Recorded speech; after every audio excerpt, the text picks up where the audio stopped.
All right, all right, we're live. All right, folks, welcome back to Knuckles Family and Friend Podcast. We are live right We'll now. do it live. Okay. We'll do it live. Fuck it. Do it live.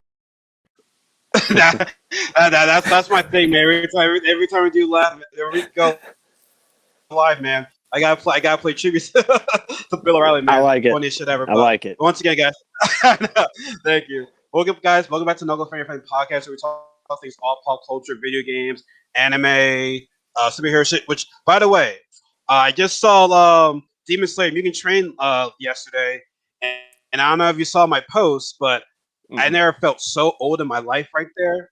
But before we start, man, guys, let me introduce you to my boy Pat. I've been cool with this guy. We met in college, so like over 10 years, man. Over 10 years, like we're getting old. like, Getting old. We get no. Let me tell you something right now, bro. When I say I'm feeling old, right? So when I saw Demon Slayer yesterday, right? Yeah. Every adult that was there had their kids with them. I saw majority of kids more than adults, and I'm like, bro, man, my anime card is getting old, man. Like, yeah. my God, like, wow. I'm like, Jesus Christ, like, because I'm saying this. Yeah, I started watching anime when I was a young kid, but I did not see this many young kids. Like, no. If they want to say that Demon Slayer is pertaining to a young audience, which I can kind of agree with that, but I'm like, the decapitation I'm seeing, I didn't see that on Cartoon Network. I mean, if you saw an Adult Swim, yeah, with Yu Yu Hakusho, but like with these kids killing each other with the blood, I'm like, we did not get that when you're at our young age. We did not get that at all.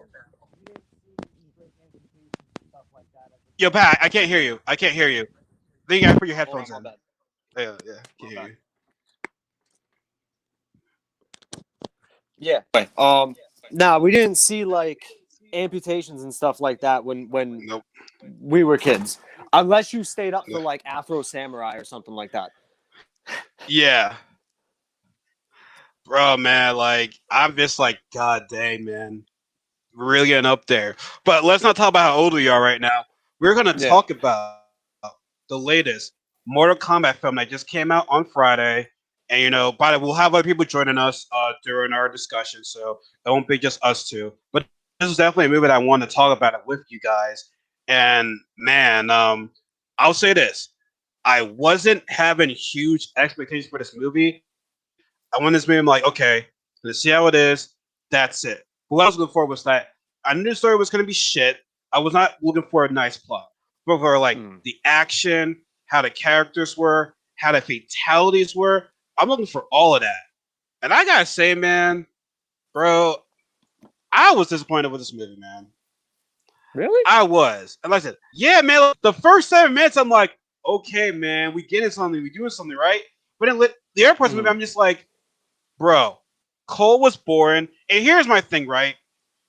I'm not saying the movie has to be exactly like the video game, because if they were to do that, it'll be super predictable. You know what's going to happen. It would have been no surprise. I'm like, okay, change some things, but don't change what makes Mortal Kombat Mortal Kombat.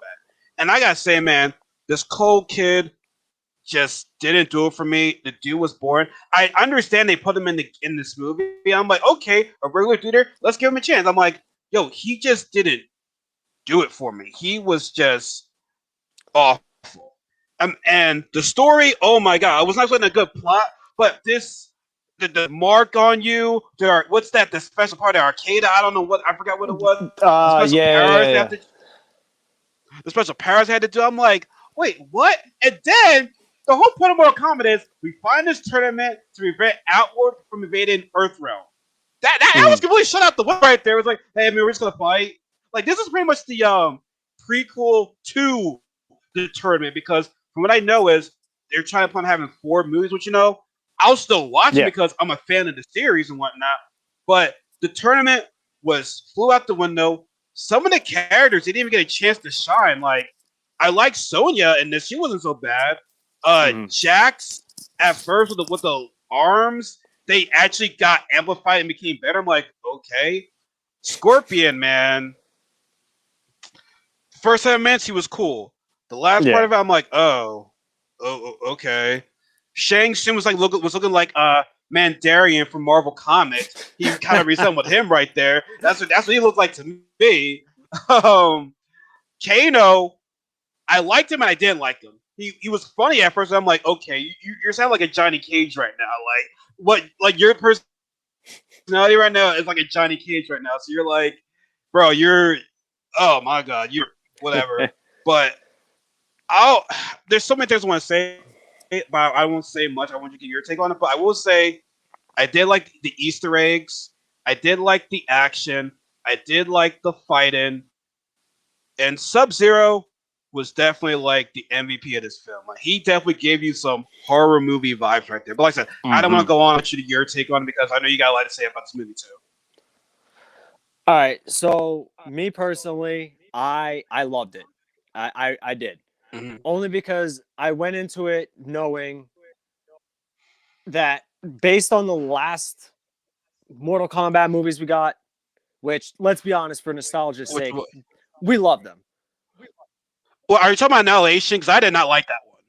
I only liked parts of Annihilation. Parts. I like as that. A whole, I thought Jax was the best thing in Annihilation. I thought Jax was the funniest dude in that movie. Yeah, no, he was dope. But I went into this kind of with the mindset that like let me expect something more along the lines of Annihilation and the first one in, I guess, plot. I knew there was going to be better acting. I mean, come on. You can't get worse than the acting in the first two. It wasn't, but the acting was not great in this one either. Oh, yeah, no. It wasn't great, but astronomically better than the first two. Especially the guy who plays Sub-Zero, and I'm really excited that he's going to be in he's signed for all 4 movies, because he was about that action. Every time he was on scene, he was trying to kill somebody, and it was sick. See his name. I loved it. Yeah, I don't remember his name, but I think he is pretty big over in Japan, I think. Joe Taslim. Joe Taslim. Yeah, Joe Taslim. Joe Taslim. Yep. But I loved the action scenes. I thought they were edited a little choppy, but choreographed beautifully. I thought the special effects were pretty great. I saw a lot of people complaining about the reptile thing. I personally liked it. I don't know. I thought it was. I didn't mind it, but in terms of like his CGI or just like the character overall. They didn't like how he was portrayed. I think they were expecting more along the lines of somebody that you would have seen in like Mortal Kombat 3 on the N64. But I liked seeing the creature version. Like, we're doing this in 2021 for a reason. Let's use the special effects that we have. So I thought that was cool. Yeah, he was not gonna be a ninja. Like they're in today's world, the only ninja you're gonna see were gonna be Sub-Zero and Scorpion. I was not expecting that. Yeah. And I will agree. I found Cole boring. I thought his Akira or whatever it is, I thought it was pretty lame. Like, how do you build up power from getting your ass beat, bro? It doesn't make sense. This isn't counter. It's not Pokemon. It's not. It's like, or you're trying to be like Super Saiyan, like get angry or whatever. Like even you turn Super Saiyan, you don't get your ass kicked or whatever. But I did like the way he killed Goro, though. I thought that was cool. Yeah. Do you think he should have been the one to kill Goro? Because I'm like, dang, Goro got killed by this dude. Right, the fatality was sick, but it's like, should it have been somebody else to kill him? I'm not writing it as he's dead, because if you remember the end of the movie, all the bodies were kind of like dissolving into black smoke or ash or whatever. Obviously, we know what Sub-Zero is going to come back as. He's coming back as new. Yep.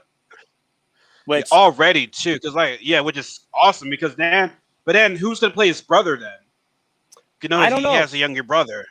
No, I know, and I'm excited to see who's going to step into those shoes. Only because right now, the way things panned out at the end of that movie, to me, it took 2 of you to take down Sub-Zero. 2 of you. and y'all barely did it. Barely. So you better hope that the new Sub-Zero is gonna step in and ready to open up a can, because y'all need help. Let's face it. Oh, they do need help. They need extreme help. Even remember, even when Raiden, Raiden was kind of like a dick. So he was like, "These are your champions. You don't have the symbol. What the fuck are you doing here? Like, get your trash ass out here." Like, Raiden was a dick, yo. I mean, he was honest though. He was honest, yeah. Because Kano was getting his ass handed to him, and oh my God, I will say, I kind of agree with what you said as far as Kano. I loved him and I hated him. I knew he was going to turn out to be bad. We all knew that was going to happen. Yeah, dude, I'm like, Sonya, what are you doing? Like, are we surprised he betrayed y'all? Yeah, I mean, I wasn't. It's freaking Kano. But, I mean, the funny thing is, I'd watch this movie with my kids if it wasn't for him. Because his cursing was on another level. How are you gonna make your kids watch that violent movie? What kind of dad shit is that right there? Are you kidding me? My kid. Oh, we did the same thing though. My kids were watching the live action Rurouni Kenshin with me. They were loving that. It was dope. But anyway, I'm not gonna get into that. Yeah. But nah, the guy playing Kano was hilarious. He had me cracking up the whole movie. Oh yeah. I loved him. Hated him because of what he did, but whatever. I loved how Sonya Kano wins. Yeah, that was dope. Yeah. But I found it hilarious how he got killed by Sonya with the garden gnome to the eye. That was cool. Yeah. I will say, were you mad that he didn't have? What happened? Man, I was gonna say, were you mad that he didn't have like the metal eye in this one? Because he shot his eye, he shot the laser from his eye, but like he didn't have like the metal eye, like the Black Dragon type of thing. Yeah, because his arcana was eye blasts. Well, the thing that I kind of took away from this movie as a whole is this is all setting up the Mortal Kombat that we know. So Kano obviously is going to come back with something to repair that giant hole in his head from that gnome.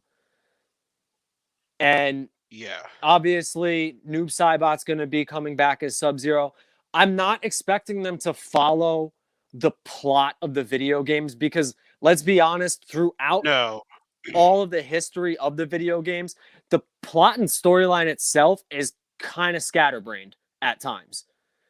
They do have extensions from the video games that kind of don't make sense with the actual storyline that they're trying to go with. So I'm not expecting them to really have a strong storyline just yet. I feel like this was more of a development for the storyline they want to go into over the next 2 to 3 movies. And it was also a low budget film too. Yeah, no. It was like a low budget film too. So they couldn't do much. Like, I felt as though with Mortal Kombat, like this is a movie that it's not a hard job to fuck this movie up. Like, it's a pretty straightforward movie. Like, especially in this generation now, like you should be able to do it with the gore. Like I said, the story doesn't have to be the best. It doesn't have to be the same exact thing from the game. But like for me though, it's like the characters just didn't seem like themselves. Like Melina, I like the actress that played as. Like, she really wasn't much. She couldn't do much. Nataro, she was gone and like the way I kind of killed her was pretty dope. Like classic fatality from Mortal Kombat 9. But like, that shit was sick. But like, and he said flawless victory. I'm like, okay, like there we go. Like, I like more Easter egg shit. But like, she didn't do much. Reiko, no one really cared about in Mortal Kombat. Like, he was never a popular Mortal Kombat character, so like he was easily forgotten just like that. But like Raiden, though, for me, it's like bro, like I understand you can't interfere in the fights, but it's like you couldn't save. Well, no, he tried to save Kung Lao, but Kung Lao, didn't make it out in time because Shang Tsung, which okay, watch this video, right? Tell me what you think. Which Soulless Mind is better? I'll watch it. Your brother's soul is mine. You will be next.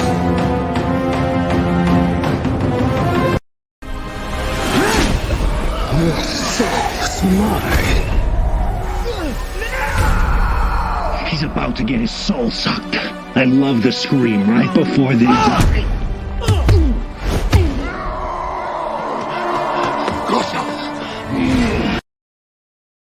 Yeah, for me, the 90s Shang Tsung is Shang Tsung to me. Like, that is just the classic, your soul is mine. Like, nobody can beat that. And when I heard from this one, I was like, it was like, lackluster. Really, it was definitely lackluster, man. Like, it was lackluster indeed. But like, I also view. Go ahead.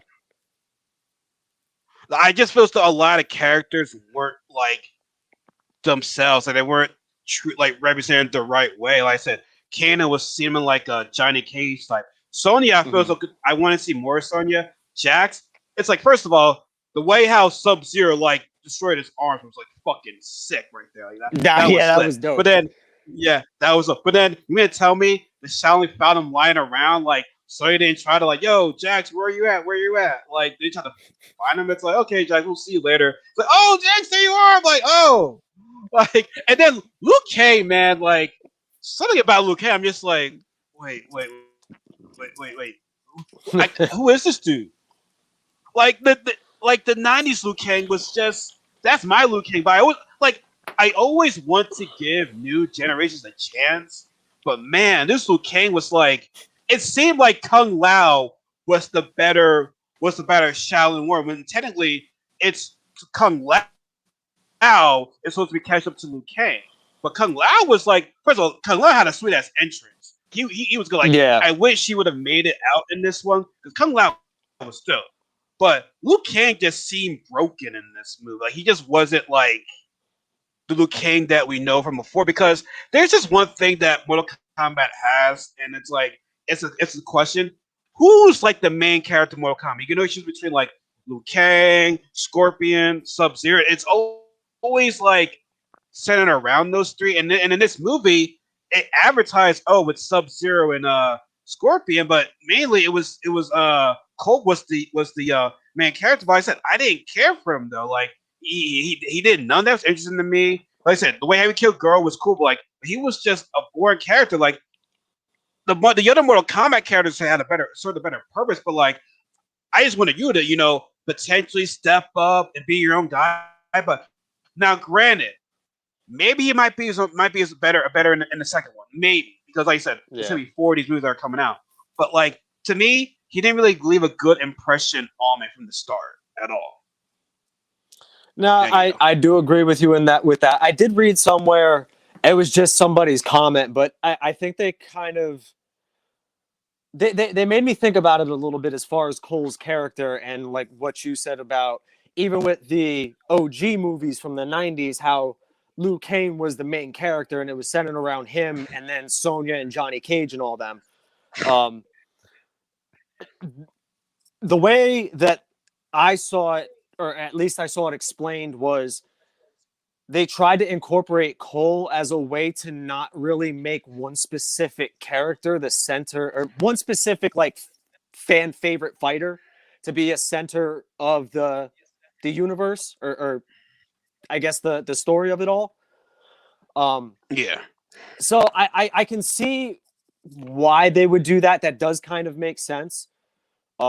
They could have done better with Cole's story, made him look a little bit less like a whiny little bitch. But pretty much, it is what it is. I mean, I'm taking a lot of this movie as initial character development, specifically with Liu Kang, just because of, if you remember from the first movie, he's waking up from that dream where his brother's soul's being taken, and he ends up like basically using this as to get his revenge, and that's what drives him and makes him the great fighter that he is in the first movie. I think what we're going to see in the second movie is pretty much the same thing. I don't think it'll be specifically centered around Liu Kang, but I do believe that we're gonna see a nice character arc for him, where he's gonna be more of the champion that we had come to know and love throughout the fighting games. I don't think it's going to be centered around him specifically. I think it's going to be more centered around him, Cole, Sonya, and obviously Johnny Cage once he comes along. I'm hoping that they give Jax more time, because I do agree. I think, why the hell is his arm getting so buff out of nowhere? Like, where the hell is all this technology coming from? Y'all are in a cave, You're not the Taliban. I know you don't got access to this kind of shit. Yeah, it's like, of all the people, these people gave him metal arms. Like, no special forces gave him the metal arms right there. Like, you would have thought they had Tony Stark there. Exactly. Tony Stark made him into Warner Brothers. He made it to the DC world. Oh shit, it's about to go down right now. They're mad about that. But no, I see your point. Like, the segment will be around Liu Kang, Sonya, Cole, Jax, and Johnny Cage. And maybe, you might see what you were saying earlier. The fact that Liu Kang woke up to the dream about his brother soul being taken, he could probably use that as motivation for this changing, because he killed Kung Lao.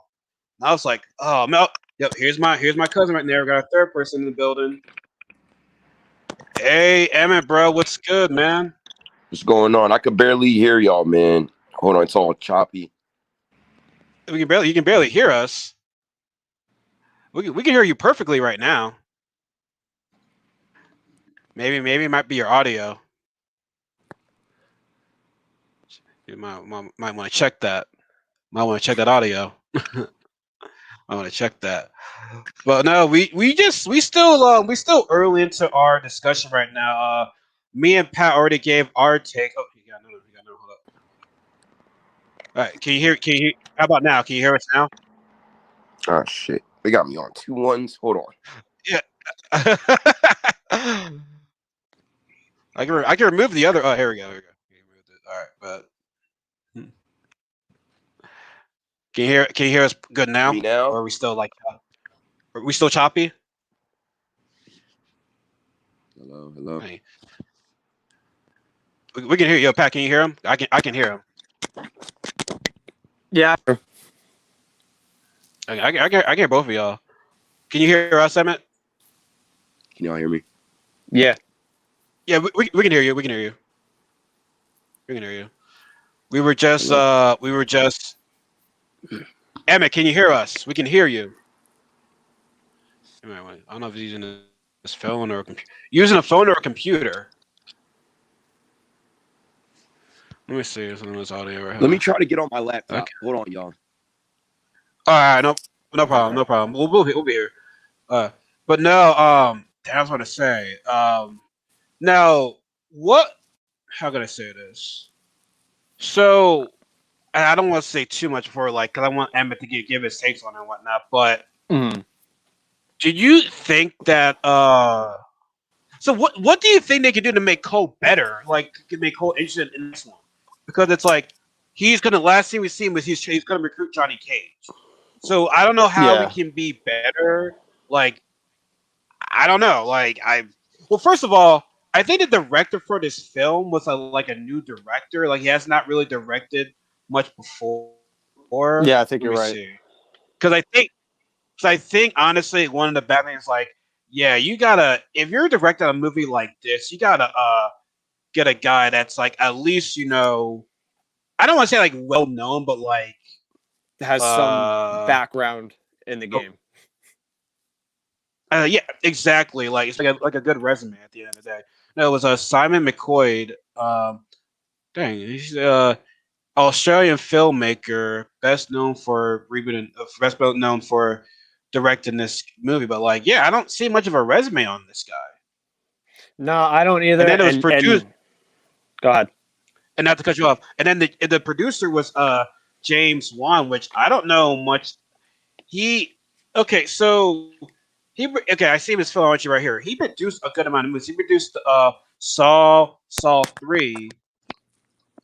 He produced Aquaman or whatever. So he has a bit of a catalog, but like not much. I mean, oh, here he is right here. Not the biggest one for me though. All right. Yo. Emma, can you hear us? Yes, Yeah, we can hear you. We can hear you.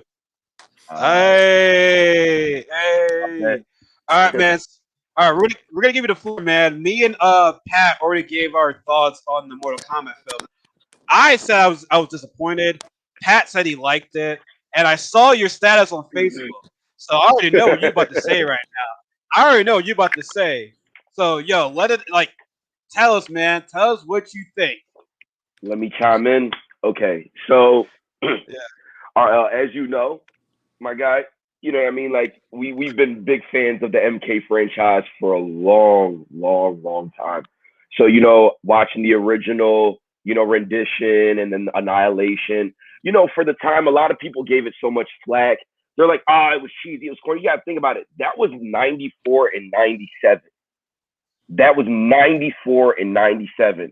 So, you know, at the time it was an era of, you know, the 90s action hero, you know what I mean? A lot of like, it was very, you know, special effects oriented and focused on a lot of things, you know what I mean? There are a lot of cheesy one-liners going out, but to still keep that fad going on in 2021, when we have the technology. So sorry, y'all, my voice is a little raspy. Had a pretty long night last night. So so everybody that's watching Mortal Kombat from home, I assume that they have HBO Max. They have an HBO Max subscription, correct? Yeah. So while you guys are on HBO Max looking at Mortal Kombat, it's funny because they have Mortal Kombat Scorpion's Revenge on there, the animated special. I want everybody that watched this new Mortal Kombat to go and watch Scorpion's Revenge. And then you'll understand why I'm disappointed in the route that they went with this Mortal Kombat, because I'm glad they covered Hanzo Hazashi's background, his story. That was accurate. Bihan's, you know, his inception, everything that happened from that. But there was so much missed opportunity. They never explained Scorpion's exploits in the Nether Realm. Scorpion is a wild card. He's a loose cannon. And we didn't get that. They made him like a thing of legend and like a hero. And I don't have anything wrong with, you know, some truth being shed on his story. But Scorpion isn't a hero. He is a loose cannon. He is a bad mother. You know what I'm saying? Shut your mouth before I even get into it. He is. You know what I mean? And he doesn't really have that compromise of conscience when he's on his warpath. You know what I mean? He doesn't really have that. And it isn't until, I'm not going to spoil it for everybody, but it isn't until... No. You can spoil it. Like here, we spoil shit. So if they haven't seen it, that's on them. You can spoil it. Me and Pat already spoiled it. So go ahead and talk your shit, man. Like, go ahead. All right. So, like, my whole thing is, canonically speaking, again, like, they didn't get into Hanzo negotiating with Quan Chi, and Quan Chi being the reason why he came back from the Netherrealm. And what another thing that bothered me, why would Sub-Zero wait 4 centuries to call himself Sub-Zero? Why would he do that? I was right about that. Like, he did wait 4 centuries. You know what I mean? Like, why would he wait 4 centuries? Like, what kill was it? What fight was it that made Sub-Zero decide, you know what, from this day forth, listen, Shangy, you don't call me Bihan no more. You call me Sub-Zero. Only until not the other 8 Mortal Kombat that Earthrealm has gone against, but the 9th, the 10th one. That's when Sub-Zero decides he wants to be called Sub-Zero. And why is Sub-Zero immortal now? What the hell? Why is he like, I understand Hanzo got sent body and soul to the Netherrealm because of his you know what I mean, his will to live and his vengeance.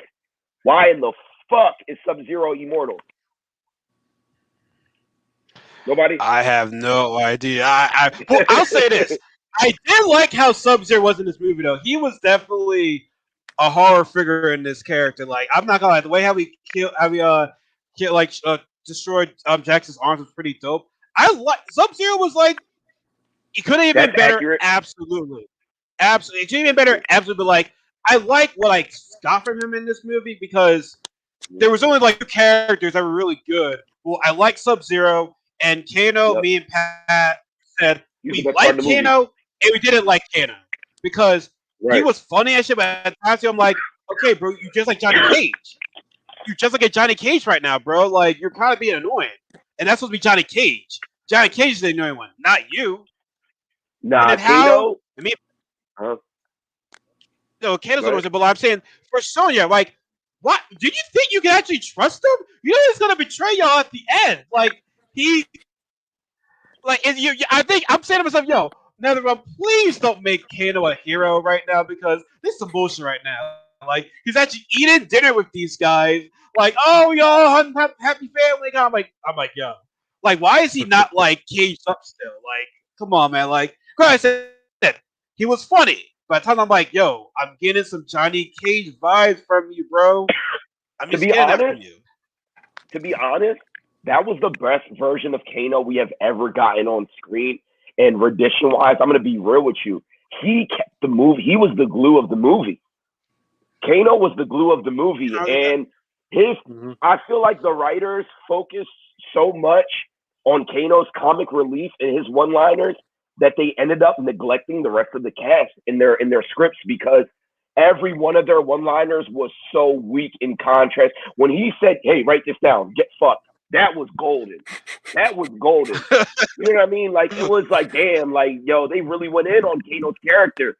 And there were certain aspects that I did enjoy.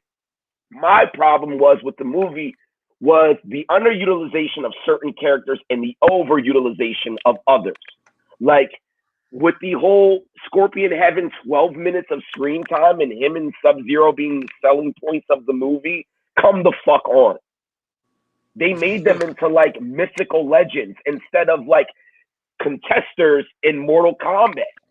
And that doesn't sit right with me because Hanzo is supposed to have been on a warpath for the past 4 centuries, not sitting Indian style in the NetherRealm waiting for fucking Cole Young. Who the fuck is Cole Young? Bro, that shit made me so fucking mad, bro.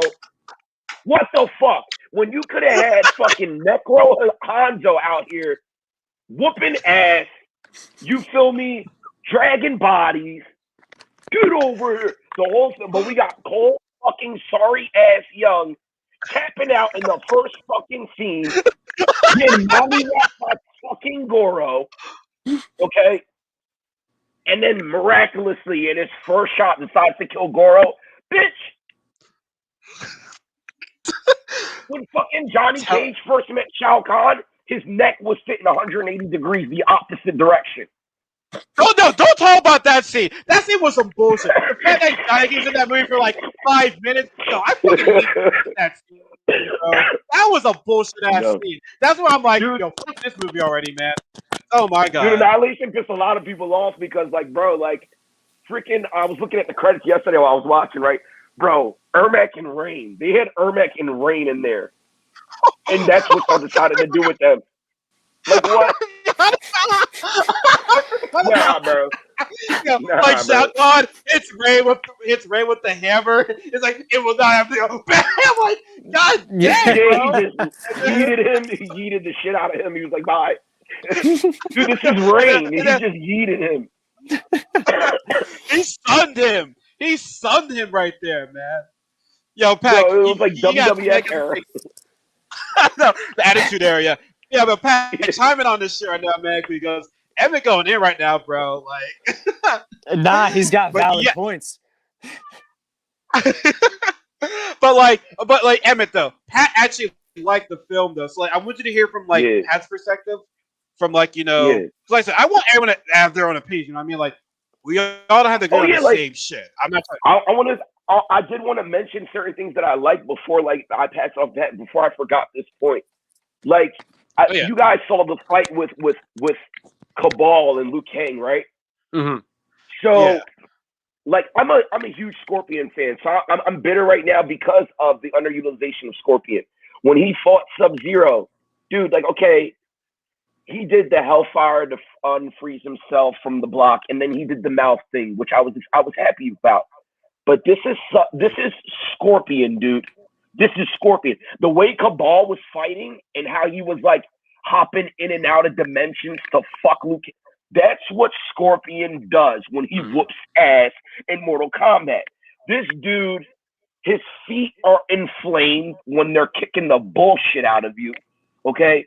This dude he will literally barbecue you from where you stand. We never got to see the hellfire that from the spontaneous, like, you know what I mean? Like cook you where you stand. We never got to see that. We just saw, you know, the hellfire from the mouth. He kept taking his freaking mask off to talk. He's supposed to be deformed, not just have bad dental problems. Okay? Like, and they gave him dental problems and contacts. He's supposed to be a demon, a hellspawn. All right?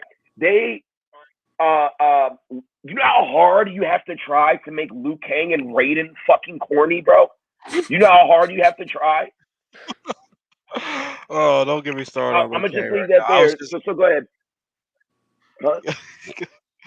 No, go ahead, Pat. Tell like explain like the good things again. So like to Emmett. Yeah. Then we can bring it back around, and I'll say the good things then. Well, I mean, I have to agree. Raiden was cheesy as fuck, but I'm glad that they didn't cast some white guy to be Raiden this time. Absolutely. I feel like that's one good takeaway so far. But I strike this movie up as a lot towards character development or individual character arcs going into the next few movies. I went into this with tempered expectations just because low budget compared to movies now. And to be honest with you, I know that video game adaptations are quite frankly shit. Yeah. This was the best one that we've gotten. I don't think there can be any argument about that. But I'm hoping Probably beyond not. hope. I enjoyed Sonic. Yeah, you know what? I take that back. Sonic was really, really good. Yeah, I've yet to see that, to be honest. And honestly, one of the video game franchise I felt like, as far as like movie adaptations are concerned, that I feel like kind of gets like a lot of hell. And I can't believe I'm even saying this because I've honestly grown to hate the franchise because I feel like they've done so much. They pretty much pulled a Fast and Furious with it. But Resident Evil, like the first two, not like, and even the second one is even a little bit of a like, but in as far as video game adaptation, and now to give some credit to the original Mortal Kombat, look at Liu Kang's story. Like we know like there's lore to Mortal Kombat, right? There's certain things that you have to follow. Like for example, Hanzo and Bihan, like their history. But the way that the first Mortal Kombat introduced Liu Kang, they made him approachable. They made him a real human being. They made him an actual underdog. Like this Liu Kang, when he talked about, I appreciated the Bo Rai Cho name drop and everything like that.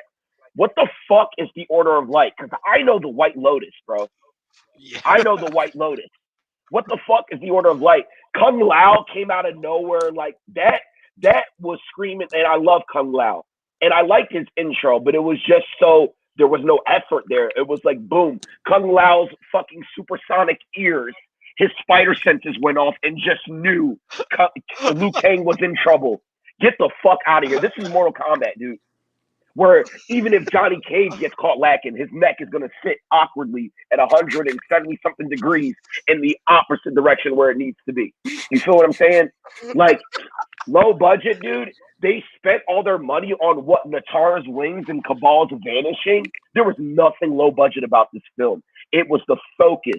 Bro, fucking Jax ate his Wheaties and decided to GMO his fucking arm. We're worried about that. Like, how did that happen? This is the best rendition? Now, hold up. I only said low budget compared to movies nowadays. They turned Liu Kang into a fucking fortune cookie, dude. He's like, behold, like what, bro? Liu Kang has never been there. He was like, before Liu Kang was like, he was in love with Katana.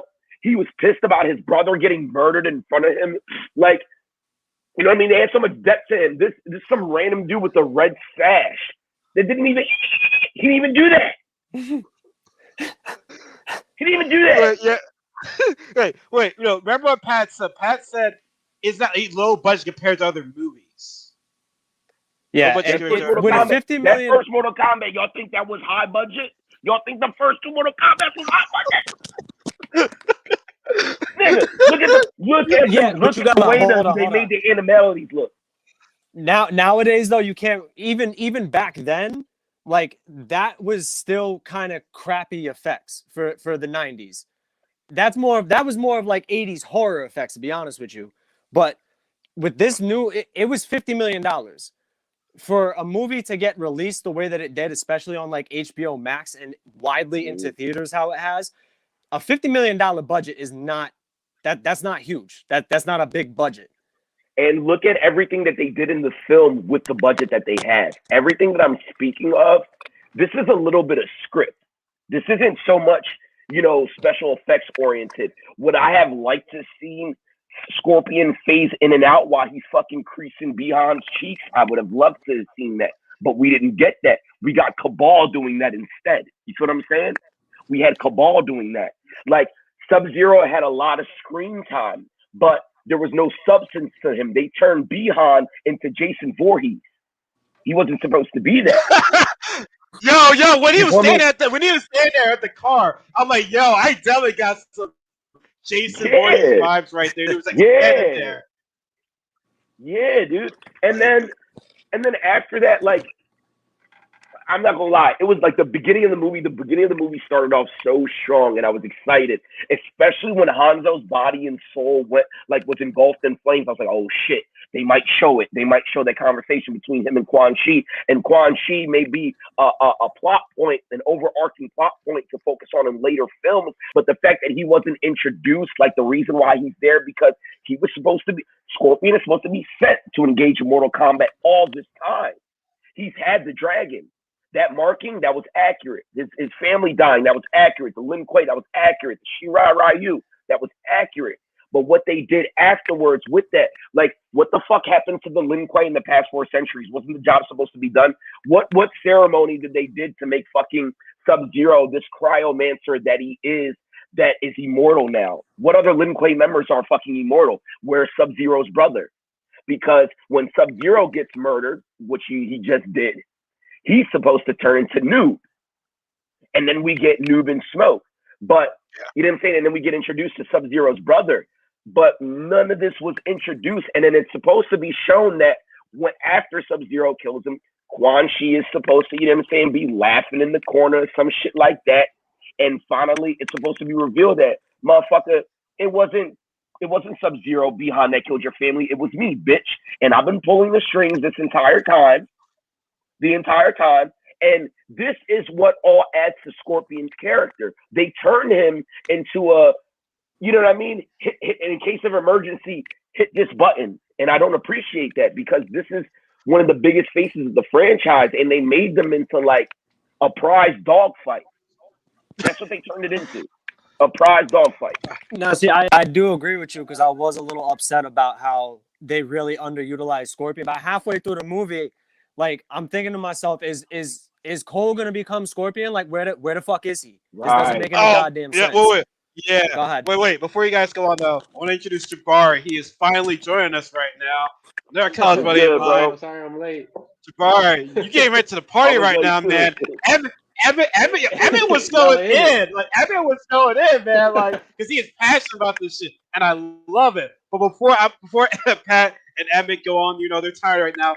I want to get your takes on it, because here's my take was, I was disappointed. Pat liked it. Emmett, shit, you heard his voice. You already know how it goes down. I've known this motherfucker for like since childhood. You know, when Emmett is mad about something, he is mad. So yeah. So anyway, Jabari, what's your take on it? Because you said nothing to me, so this I'm finally getting your take on it. So, brother, explain your shit right now. I thought the first half was cool, but then it's like they just rushed to the end to like set up the sequel. It was like I didn't get it. And like they like over explained certain things, like Jax, they like over explained them, like gave everyone superpowers and like all this weird stuff. Like Mortal Kombat was cool because it was cheesy. Like you don't have to. This ain't Marvel. Like you don't have to give everyone like a special setup or whatever. You know what I'm saying? Mm-hmm. Did you like the character Cole? I know what you're saying. Did you like the character Cole? Nah. I didn't like him. Yeah, be real, son. Be real, son. You didn't like Cole? He was the best part of the movie. Be real, son. You didn't like Cole? Cole was Scorpion's son, right? He was his descendant from Southside Chicago. He was his descendant from Southside fucking Chicago, 400 years removed, bro. Cole Young and everybody, Cole Young. Pat, you were right though. I was scared. I'm like, please do not tell me Cole is gonna turn into Scorpion. Please do not let that go. If they have, I was literally gonna stop the movie right there and be like, yo, fuck this shit, man. Like, what? Bro, once I saw I literally thought because of the bloodline, so I was like, all right, this is gonna be a weird take on it, but I'll give them the liberties because I know these films, they take their liberties. You know what I'm saying? Like they did in the original Mortal Kombat. Like Liu Kang, we know he's a monk of the White Lotus, but how they introduced him and how he came to be under Kung Lao's tutelage, his brotherhood, and Raiden's tutelage, excuse me, it made more sense. It was far more humble. You feel me? His tragedy, like, I don't mind world building and story building, but they deviated so fucking far off and tried to literally take the franchise off of a cliff. Like Cole Young, when he's getting beat the fuck up by Goro. So you guys decide to give him magical instinctive tweed. That's his arcana. Man, fuck you guys. Yeah. Man, fuck you. You gave him the fucking tweed. You gave him fiber. You gave him fiber, dude. That was your idea. You gave him fiber, and you made him his great granddaddy. Come from hell and come save me. Come from hell and come save me. Great granddad. Great granddad. Nah, forget that. He didn't even get to save him. It took both of them to take down Sub-Zero. Like that was some bullshit. Scorpion don't need no help. Scorpion don't need no help. Scorpion is a one-man trick. Nigga, like what the hell was that shit? What the fuck? That was weak, bro. Don't get me wrong. I thought the last fight scene was well like choreographed and shit. Like I liked all the fight scenes in the movie, but that last fight didn't make any sense. None. They rushed it. What were you doing this whole time, setting this bullshit up? All they wanted to do was suck Dana White's dick by the fucking balls up and just say, hey, let's get them in the octagon in the end. Like, what, bro? This is Mortal Kombat. We had 5 seconds of Outworld and Mortal Kombat. I know. We the Netherrealm. That is bad. Yo, and I was just telling Pat, right? The whole story of Mortal Kombat is we have a tournament to save Earthrealm, or to save Outworld from invasion, right? But they didn't have a tournament. Shang-Chi was like, yo, fuck the rules. We about to kill y'all right now. Like, aren't the Elder Gods supposed to interfere with y'all right now? Like, this should not be happening. Yeah. Like, he's disobeying the rules right now. Knuckles. He sat there. Kano tried to steal Shinnok's amulet. Liu Kang's like, put that back. He's like, put what back? And Liu Kang just shrugs. Put the amulet back. That's the fucking god of the Netherrealm. Put it back, dude, before we start Armageddon. Not that. Don't do that. Just put it back, dude. It's bothering me. Just put it back. It's bothering me. And then Kano goes, he just wakes up and decides, you know what? Let me just go break an Elder God staff with my eyeball because I'm Kano and fuck Raiden, right? Like, I'm Kano, so I can break an Elder God staff like it's a piece of fucking IKEA furniture. All right. Okay. Okay. Okay. Javon, guess. where anything? Emmett is going in right now. I need to tell Emmett to calm down right now.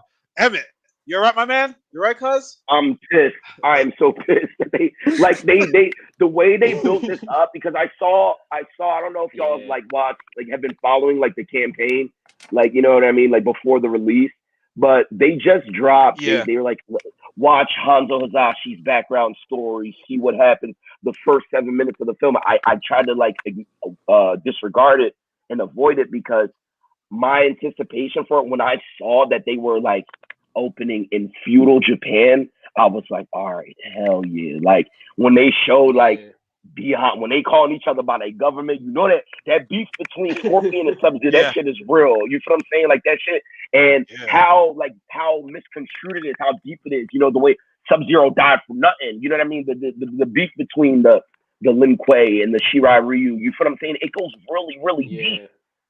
So when they explored that, and the way like I just feel so blue ball, because when I saw Hanzo going to hell to the Netherlands, I was like, all right, they going somewhere with this. They're gonna at least set up, this is what's gonna open it up for the sequel. Because when they start with this, and then they show man on his warpath, and then something will start to seep in, because once Quan Chi is introduced, that's gonna be, and then you know what I mean. Then they could. There's so many stories, that Deadly Alliance storyline. What, bro? What when Shang Tsung and Quan Chi, when they, oh man, and then when I saw Shinnok's amulet, I was like, oh man, like they really world built it, bro. They showed Kodokan in the back. Yeah, I know. There was they showed Kodokan, they showed Shao Kahn. I was like, oh yeah, this is about to get. And you know what I'm saying? And then they did what they did, and it was just like, bro, look out. Yeah, Nightwolf too. You're right. And it was, my whole thing was like, we seeing these like legendary wars. We're hearing some name drops. We're hearing about Boy Rai Chow and stuff like that. We saw Shang Tsung grab Sub-Zero's body, so we're getting ready for Noob and all of that. But it was like there was so much missed opportunity, because, like I said, like the whole Shinnok thing, bro. This is like real story arcs that you can springboard off of, that they didn't even bother. Yeah. You know what I mean? The Emperor wasn't involved. Like at some point in time, Shang Tsung and his motley crew, can't even say motley crew because they were all in uniform, are wandering through Outworld. Why are they dirty? What happened? What are they mining? What is the resource? It was just like, what? Melina, y'all wasted all those effects on Melina not to let her maul anything, dude. Just to lick her thighs. It would be crazy. She was just a horny Raphael from the Ninja Turtles. She was a horny Raphael from Turtles. Yeah, no, she didn't eat anything. I wanted to like see her eat like somebody, like, you know, they wasted her. Like in Nataro, they wasted her. Like Kung Lao like destroyed her like one bit. Reiko, no one cared about Reiko. Like Reiko was like underlaid character even from the game right there. So no one cared about him. But Raiden though, man, Raiden was like literally like a dick. Like I said this to Pat when Liu Kang said, "You're our champion." Raiden's like, "Who the fuck are these guys? What you think me? She ain't got no symbol. What the fuck are you doing here?" Like Raiden always been spicy though. I wasn't necessarily, you know, torn over Raiden, like being like, man, these flunkies, man. Because, like, at the end of the day, we just took 9 L's. So, you know what I mean? The world is in jeopardy. If I was an Elder God, I'd be pissed off, too, with a lot of the shit that was going on. The whole thing was, the whole thing was, right, like, the way they made the Arcana be a thing of effort, right? Dude, Cole, regardless of his irrelevance as a character, he was on the brink of death before his Arcana was activated, okay? Sonya Blade is getting choked out, decides to kill Kano, makes a quippy one-liner, and she comes in the fight guns blazing and just knows how to give her fucking love cannons and just takes fucking Melina off the map. How? Within 5 minutes. What in the fuck is going on, bro? What's happening? I actually like Sonya Blade. I like Sonya in this. I'm not gonna cry. No, I mean, me too. I like that little kill. I liked seeing Melina's spine and all that, but like I have to agree. How the hell did she learn to do that just coming out the portal? There's no Narcana for dummies, bro. You can't just read that shit and learn how to use it. There's no instruction manual. Exactly. Kano was naturally a hothead, so he had the affinity for something like that, for that to be on display. So his made so much sense. Liu Kang had to go through hell for his. He said it. He said it. Yeah. Like Scorpion had to damn near die. Scorpion was already that bull back. It was feudal Japan. You feel what I'm saying? And he was going toe to toe with them dudes for the longest. And he had to die and then become the hellspawn that he became to add on top of it. You feel me? Jax, I explained earlier, Jabbar, you here for that? They made Jax a GMO dude, a GMO handicap, bro. Like, what? Put a shirt on, bro. A sleeveless shirt on. Like, they just got you out here with your titties out for nothing. For nothing. You feel me? Like, I don't know. Like, they just, like, Shang Tsung, like, was just, I don't know, man. They didn't explain what was the statue about. He was the Mandarin. You know, he was Mandarin from Marvel. I got Mandarin from Marvel vibes from that guy. He looked like the Mandarin from Marvel. Oh, yeah. Yeah, that's what he I did. liked the Emperor look. It was a good look, but he was just underutilized. Underutilized. A lot of characters are underutilized in this film. Like I said, I said this to Pat. I'm not saying the movie has to be exactly like the game, because if you did that, it was going to be the exact same thing. Everything's going to be predictable. But make some differences. Make the characters who they are. Not like, you know, this whole Arcana thing was just dumb.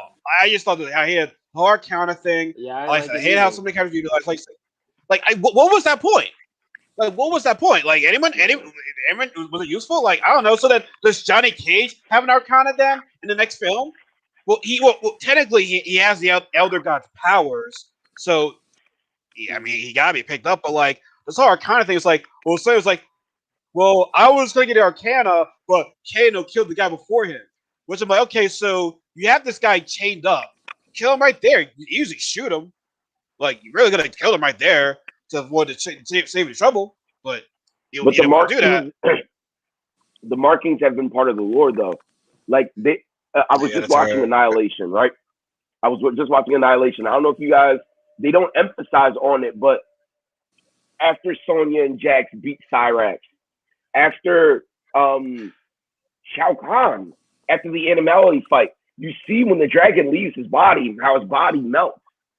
Oh yeah, those others, when the dragon would leave their body, that marking was there. They didn't emphasize though why only the villains had the marking though. But this one, they made it more universal. Like, okay, that makes sense to me. If you're in this tournament and you have this marking, you have a latent ability that you can unlock for the sake of Earthrealm if you fucking train hard enough. You feel what I'm saying? Which that made more sense to me.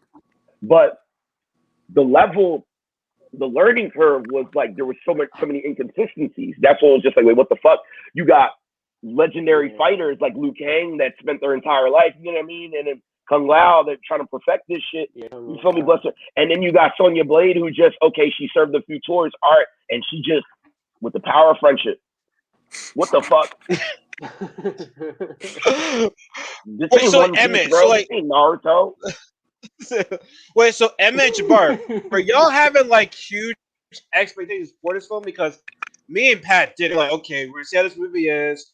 Like, I was at least saying, please be better than Annihilation. At least be better than that movie. That movie, right? Even though it was a nice movie, that movie was garbage. Besides Jax, Jax was the best thing in that movie. But other than that, though, were y'all sending big things in this movie? Because like I wasn't. I'm thinking, okay, let's just see how it is, and that's it. I mean, yeah, I wasn't really. If y'all want to chime in first, go ahead. In particular. Yeah, I wasn't really expecting nothing. I knew this wasn't gonna be no blockbuster or nothing like that. Like when I saw, I don't even know what the studio name was, but it wasn't like a big studio name. So I was like, okay, this is gonna be mostly low budget, which is okay. You know, we want to just see good fight scenes and some decent lore. but then I don't know. They tried too hard, and they kind of rushed to the end. Is my whole thing. Pat, you Damn it. okay? I don't want to be too long-winded in this. So, like I said, I've been a huge Mortal Kombat fan ever since I could walk and talk. So following the franchise through the years, we had the first live action movies. Then we had the regular MKs. Then we had the reboot of MKs on the next generation consoles coming up, like Deadly Alliance, that whole trilogy and everything like that. So there was a lot of lore building in Mortal Kombat, which I never really had before, as a child, because it was just strictly we love these characters and they fight. That's it. You know what I mean? It was the first time I was getting some lore besides Tekken from a fighting game. You know what I mean? I was like, okay, paying attention to it over time. With those games, the popularity, resurfacing. I can't even say resurfacing, never going away really, but just more of a refresher with these later entries. I don't know if you guys were paying attention, but there was a series on YouTube. There was a Mortal Kombat series on YouTube. Oh yeah, it was fan built. Yeah, it was fan built, and watching this in the hands of the fans, I was like, holy shit. You know what I mean? And this is one of the original, YouTube you've seen that with a lot of the Star Wars theories, a lot of people making their own fan film. This Mortal Kombat shit to me was one of the first ones that I saw, and it was so damn. They even had the dude who played the original Shang Tsung in there, bro. They had the original Shang Tsung in this series. If you guys haven't seen it yet, check it out. So it's good. No, after that, yeah, ever since that was published, rumors have been swirling. All right, there's going to be a Mortal Kombat. They campaigned so hard for this Mortal Kombat to come out. I don't know if people understand that the work it has a similar story to Deadpool. How that long uphill battle that Ryan Reynolds had to fight for Deadpool. That was for this. Oh yeah, that was for this.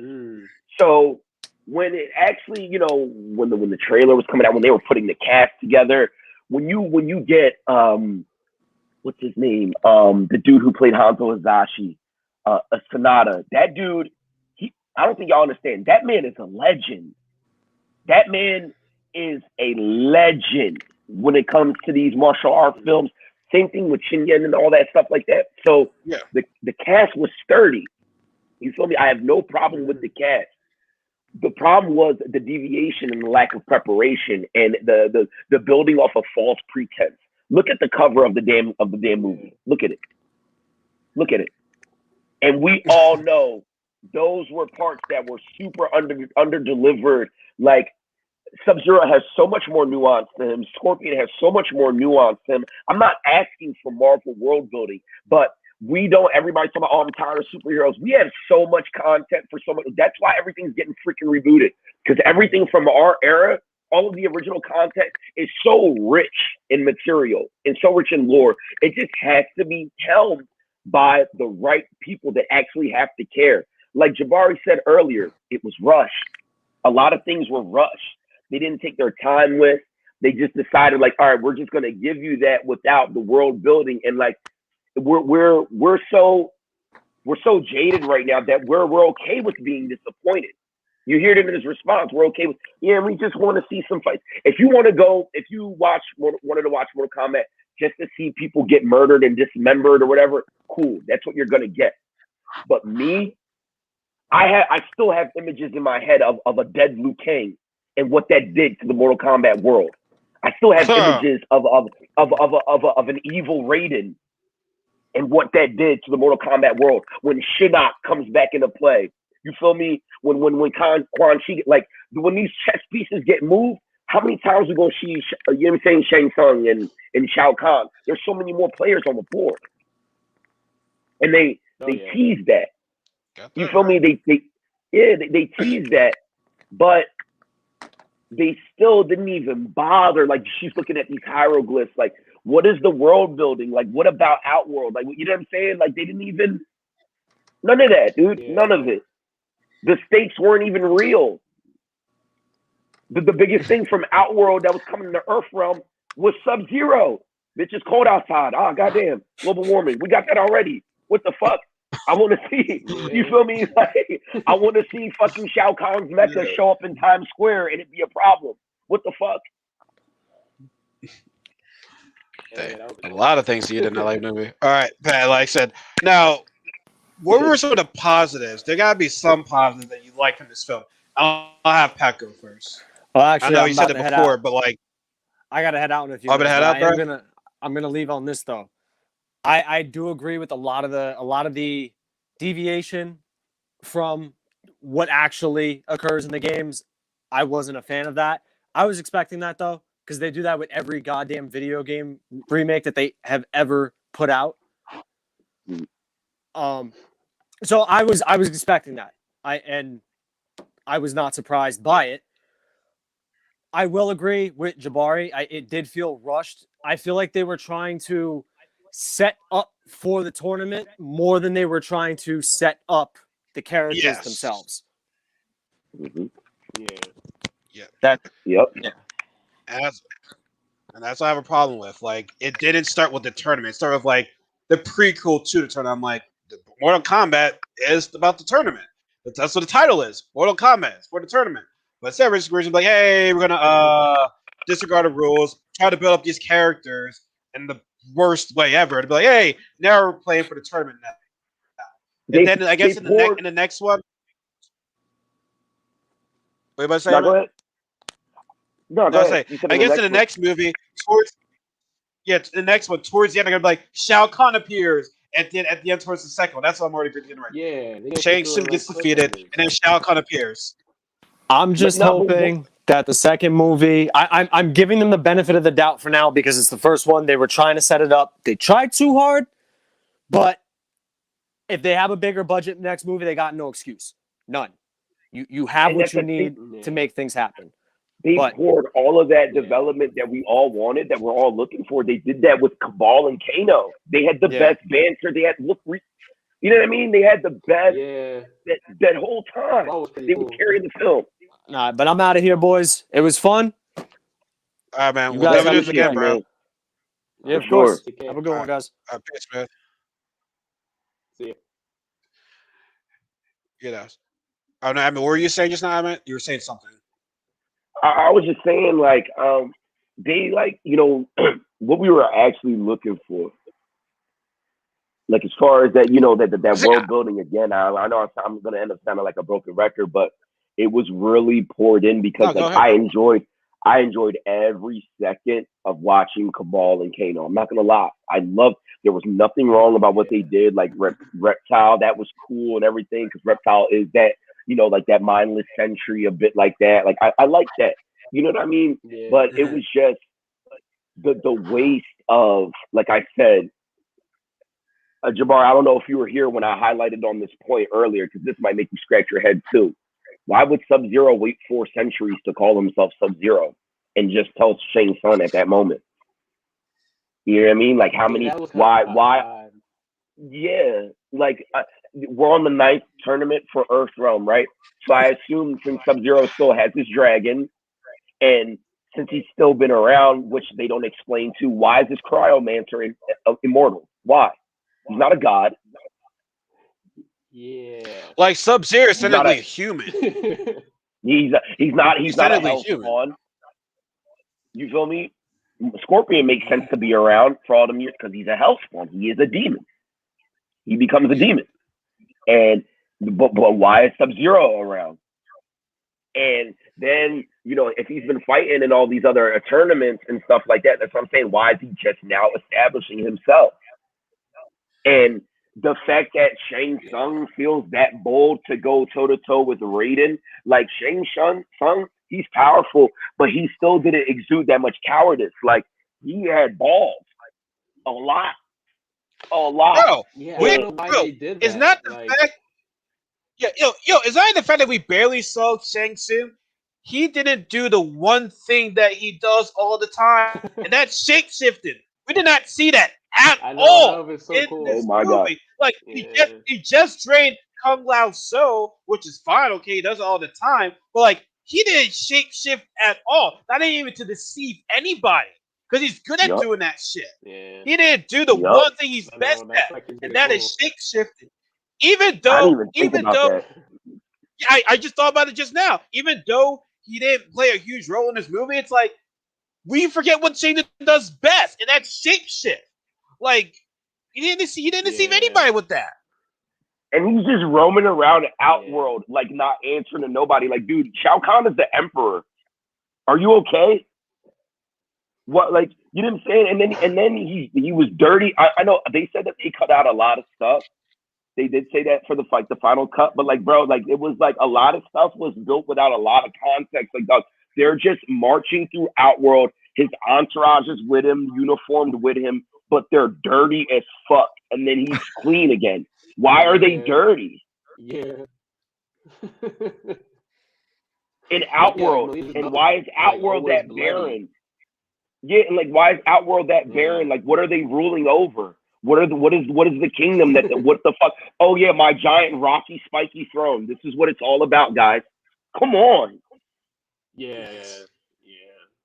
Kodo Khan established. So lazy with that. No, very very lazy with that. And then we saw Katana's fan, and that's my girl. So obviously she'll be in the next one. But no. Her fan was there in like the. Where were they at? They weren't at the White Lotus. They weren't at the Lin Kuei. They were like at this underground temple or whatever.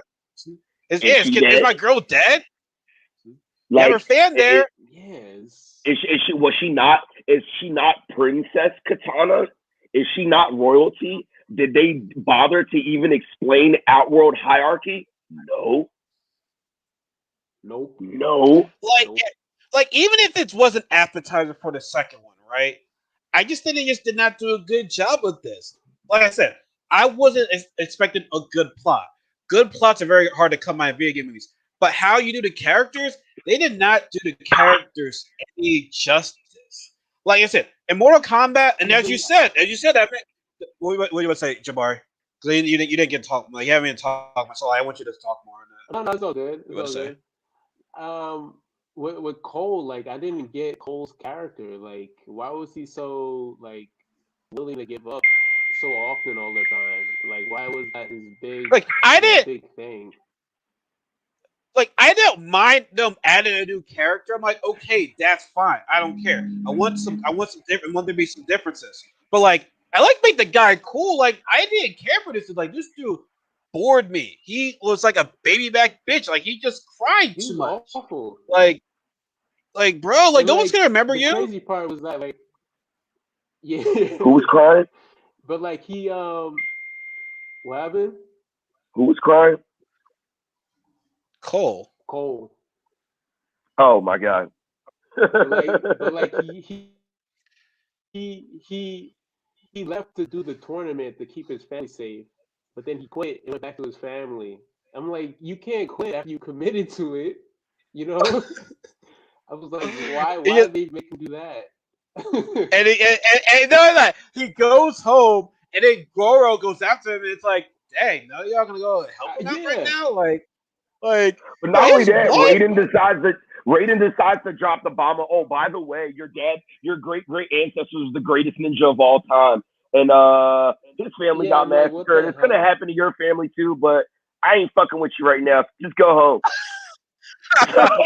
Bro, what? By the way, my sorcerer arch enemy that I've been fighting for the past 4 centuries, on top of that, he's gonna send a 4 fucking armed fucking gorilla at you from another dimension. Hope it works out. Hit me up. Change your mind. Yeah. Here's my number.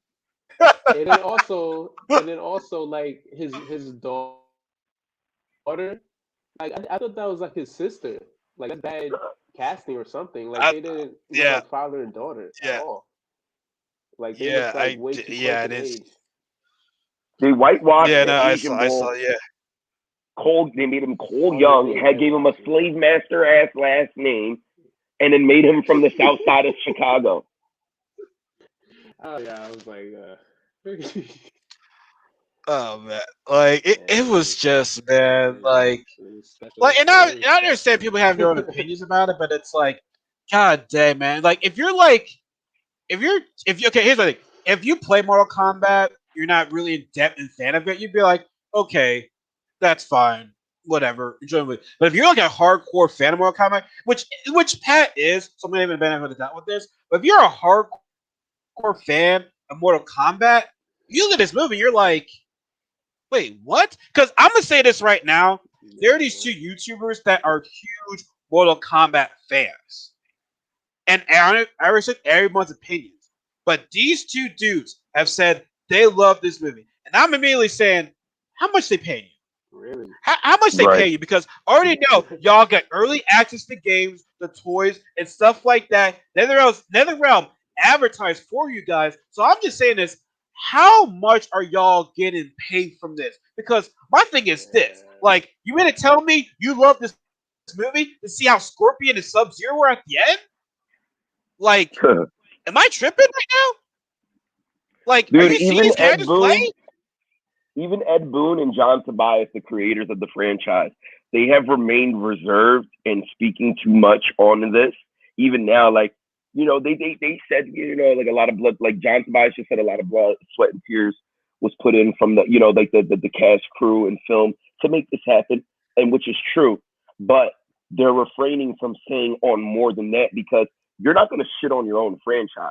Nobody's a big fan of doing that. Yeah. You know what I mean? But after that, I don't think they're going to get as critical as they would like with what was done. I'm telling y'all, Jabari, I mentioned this earlier.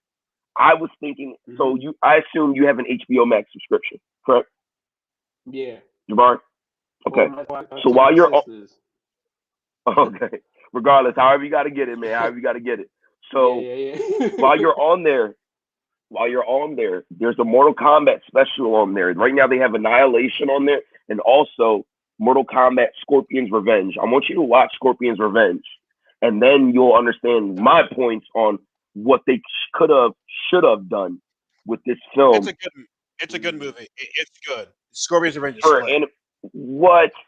And yo, like Knuckles, you see what I'm saying? Like you see all that missed opportunity from that film, what they could have done. Yeah, I literally watched that before I watched this one. That's why I was like postponing my watching because I'm like, you know what? Let me watch Scorpion's Revenge first before I watch this film. And I'm glad I did because oh my god, me too. Like here's the other thing, right? Here's the so that Sub-Zero, that was really Sub-Zero because we all know that Quan Chi is the one that kills Scorpion's family. But I guess in this version, they literally legitimately made Sub-Zero the killer, or was that like Quan Chi or Shang Tsung doing some magic? Because like I said, you can kind of like change the story, but I don't mind that. But like I said, if it was really Sub-Zero, how the hell is the dude still alive after all these years? Thank you. And then the thing is, like Sub-Zero, his fault when it comes to it, because when he does end up like fighting Hazashi, and they end up going at it, when he gets murdered, he dies with that vengeance. He dies. You got to think he gets corrupted when you get murdered in such a way. That's what leads to the original Bihan Sub-Zero becoming Noob, because Quan Chi, he takes that, he uses them, he uses the fuck out of them. But that's when Noob, he starts doing his little with Smoke. He starts, you know, conspiring and colluding with Smoke. Yeah, and when he starts colluding with Smoke, that's when he starts paving his own path, because he starts knowing that he's become a pawn in all of this shit. He's lost his ties to the Lin Kuei. That's why he doesn't don the blue anymore. It's all black. And they kind of hinted towards that with Sub-Zero's darker armor in this film. But all the same, like, they didn't even get into he's dying like that. You feel what I'm saying? They just, all you see is Shang Tsung's black smoke, and he's going to do whatever the fuck he decides to do in the next film. But that whole, like, you know what I mean, when he dies like that, and then Sub-Zero is just on some, like, I mean, Scorpion after that is just like on some, he's on a bloodlust after that. Even after that's done, he's just still like, fuck everybody. Now I'm going to be an entire thorn in this entire Mortal Kombat, because me being involved in this shit in the first place is why I lost my family. So that's his war path. You know what I mean? And then when Sub-Zero's brother comes into play, he's pretty much trying to make up for all of this time lost and all of the wrong that has been done by the Lin Kuei. He sees that war between the Lin Kuei and the Shi'ar Ryu, it was pointless. It was pointless. You know what I mean? Warring factions. And he's pretty much trying to make it right. He spends the rest of his life trying to make it right. And I'm just leave it at that. But it's like, how do you skip over all of that world building? Yeah. I don't know. Like, that's too important. With Mortal Kombat, and like they had to be super careful with it, but they weren't careful at all, at all. No. Yeah. Are y'all trying to say this for the second one? Because if y'all are trying to say it for the second one, y'all did a poor job, and now it's like I'm still gonna watch the second one because, like I said, I'm a fan of it. But like now, I want to be like, I don't know what to expect for the second one. Like I really like more disappointment, more anger, because if y'all did this first of all, if you're gonna get a director, get in the producer, get someone that has a good resume. I understand it's a low budget film, but you gotta get some better directors to like. And honestly, man, I mean, maybe it's just me, but it's hard to believe this will be a low budget film. Like Mortal Kombat is that popular. I'm not saying they're on a level of Disney, but it's like, dang, low budget. Y'all can at least get to like the medium budget. Y'all, I know y'all can do it. Y'all got the money, like y'all Mortal Kombat right now. Like, come on, guys, y'all can't be that much of a low budget movie. But you know, and that's what I'm saying. Like even the fan series. I don't know if y'all watched that on YouTube, because I know you probably peeped it a while ago. But Jabari, take a chance when you can. Like after you watch Scorpion's Revenge, then go watch the Mortal Kombat series on YouTube. They even have the original Shang Tsung in there. That one, they put the effort. The effort was there. You know what I mean? Look at it. No, Jabari, let me watch this. Like I showed this to Pat earlier. Like, look at this video right here. Like, this is like the difference between the Shanks. Look at this shit right here. Your brother's soul is mine. You will be next.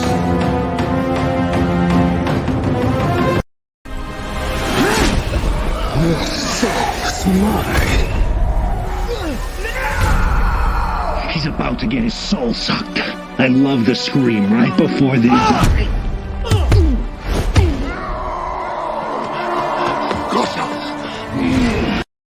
Like, look at that! Like the difference between the Shang Tsungs right there, man. The difference. And then people say they hated that Mortal Kombat, bro. That world building, that Liu Kang, that Shang, that shit made sense, bro. That shit made sense, bro.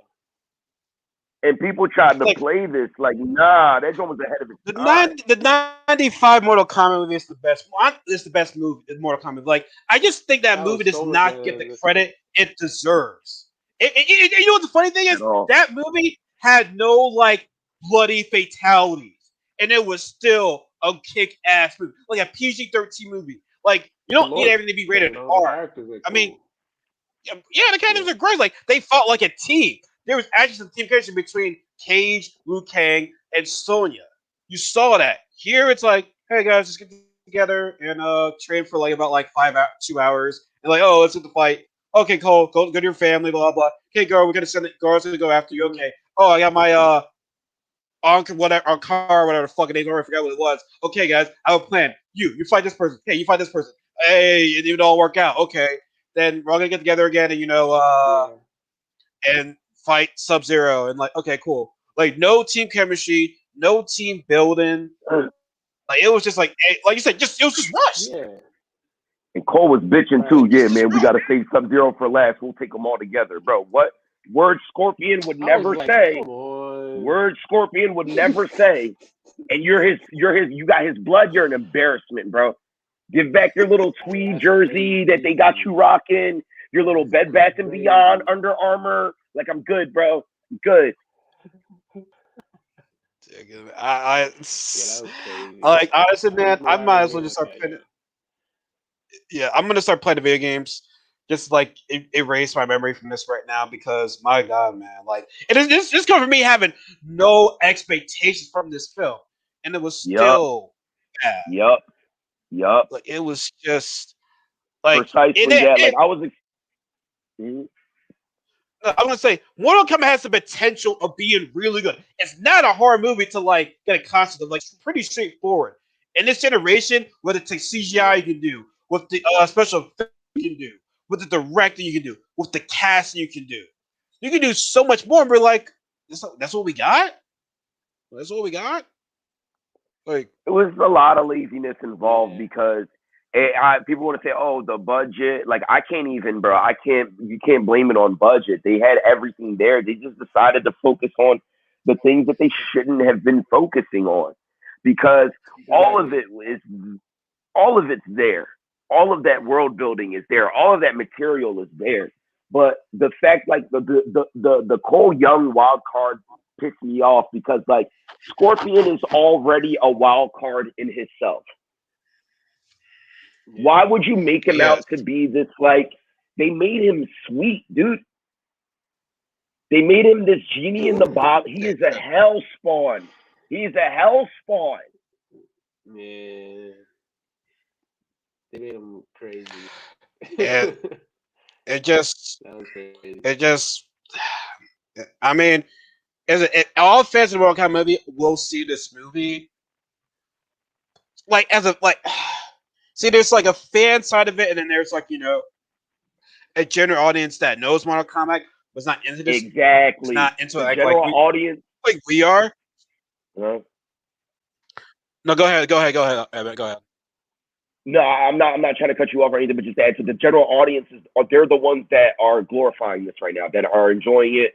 They're taking it for what it is at face value, and it's the true fans that are suffering, per usual. But go ahead, continue, bro. Yeah, I was gonna say like the true fans are really gonna be like, wow, that's why it's like. I granted, that's why those two YouTubers that are all huge Mortal Kombat, like their content is Mortal Kombat. You see in their rooms Mortal Kombat. Like when they truly said this movie was a really good movie. And I understand people have different opinions, but I'm just like, yo, they gotta be paying you guys something because, granted, if you get paid that much money, I might say the same shit. You know what I'm saying? Like if they're paying me a lot of money, I might say the same shit too, Raf. But like we like, bro, we know y'all bullshit right now. Because like I said, you may tell me these characters what you saw was what was good about it. Like I said, respect your opinion. That's fine. But part of me just believes they are getting paid by NetherRealm to say this movie was good. I'm talking about the fan of me in Mortal Kombat. This was disappointment. Just disappointment altogether. Like I'll say it's disappointment. And that's the hardest part because it's the fan in you that you're trying to like suppress. Because I'm trying to be like. I've watched this like 3 times since the release, right? I've watched it 3 times. I went back, I watched Annihilation to make myself cringe. So I was hoping it would have the effect where me watching Annihilation, the worst installment in the Mortal Kombat franchise, would make me appreciate this. But then I watched it afterwards and I was just like, no. I still like, you know what I mean? It's even more so the fact that the potential of how good this could have been.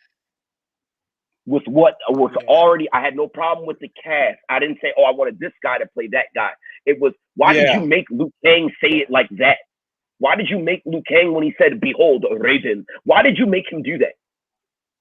When you could have just made him a badass Shaolin monk. Why did you give Kano and Cabal all the illest one-liners, the personality, the actual, you know what I mean? Like the range. Why did you... Why would you make Jax like that whole exchange between Jax and Cole when he first got there? This is another thing I want to pick at, right? That exchange was so awkward when he's like, "Hey man, I noticed you got that. I like that tattoo you got." Da da da da da.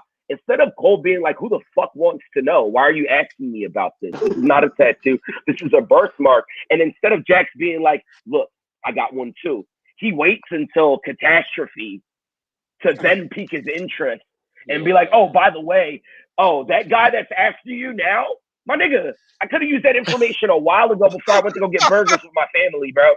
Yeah. Like, why didn't you tell me that when, like, you know what I'm saying? Like, like, what the fuck? Tension. It was just a lot of wasted shit. It's like they made false tension. You know, they could make that way more organic. Yeah, and then they whitewash Cole. Like, what the fuck, bro? I'm not gonna sit for that. How you whitewash a Japanese descendant of the greatest ninja in the world? How do you whitewash him? Dude, what? Yeah. This is offensive now. Wow. Not only as a fan, but just as a human being. Look at Knuckles is holding the hell out of his That's head. kind of wild, yo. That's kind of wild. Yo, I know. It's talking to be on some bullshit, man. Let's be on some bullshit with this shit, man. Yeah, and then they exaggerated the like- Asian actors. They exaggerated them. Like, look at how they made Liu Kang and Kung Lao act. Oh, and then Kano races ass is like, pass me the egg roll. For real? Yo, oh my God, I'm just realizing this now. Pass me the egg roll. I forgot about that. I forgot about that. The egg roll thing. How racist can you get, bro? That is like. Yeah, I just noticed that. Yo. And then I was just saying to Pat. I was saying to Pat earlier. Oh, you mean Liu Kang just found Jax laying on the ground like that? Like Sonya was not worrying the whole entire time. We're partners because Sonya and Jax are like brother and sister. They have each other's back. It's like, well, I haven't heard from Jax in a while. Hey, let's just go on. Let's just go on out though. He'll be in us there. Like, bro, and it's like Cole said. I know. And Cole didn't say, yo. Cole was like, we gotta go back for Jax. He was fine. He's fine. I got it. No, we should forget about him. Oh, here you are, lay on the ground. Oh shit, what happened to your arm? Oh man, if only we had stayed to help fight that guy. You just let the brother like that lie. That's some fucking racism. You let that black guy lie out there alone. Fucking racism right there, dog. Like, how can you do Jax like that? Alright, grab like, yeah, we'll pick you up later, man. You'll be fine.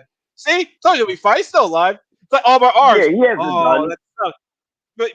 But did you die? Jack, did you die? My arms. But did you die? No, you're all right. You're all right. You like it's like Cameron to people. It's all right, nigga. You tough, right? Yeah. niggas get their arms broke off every day, B. Niggas get their arms broke off every day, B. Right? Like, I don't know if y'all noticed, but when after Bihan took off Jax's arms and he kicked him off that platform, when he lands on that ledge, do y'all see the iron rods poking out of the side? And I'm like, dog, is your ribs all right? Yeah. Like, why is he not having a mortal wound? He just like, why is he not bleeding for his life? And then they go and give him Lego arms. Then they go ahead and give him Lego arms and then say, your Arcana is your GMO arms. Now you got Krusty Krab, Shark Beach arms, Larry the Crab arms for your powers. Oh, yeah, these bitches work.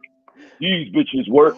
Where in the fuck do they get cybernetics in a fucking cave, my nigga? Yeah, y'all have Wi-Fi too? Do y'all have like, Wi-Fi too? That's like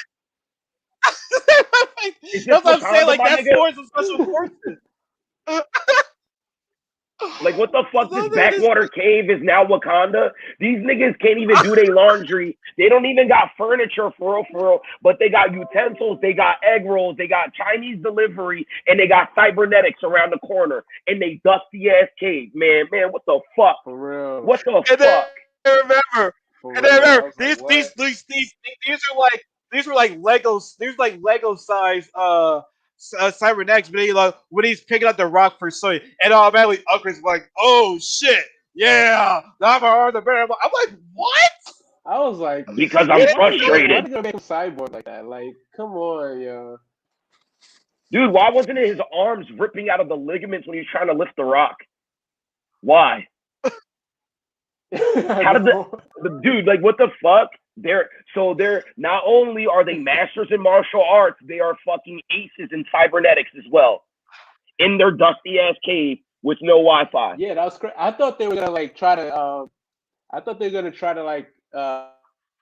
add like the cyber initiative into it. I was like, oh, somehow they're gonna add, but they didn't do that. It was just, they're just really nice with technology somehow. They're like, nah. They're like, nah, we good. We don't need that.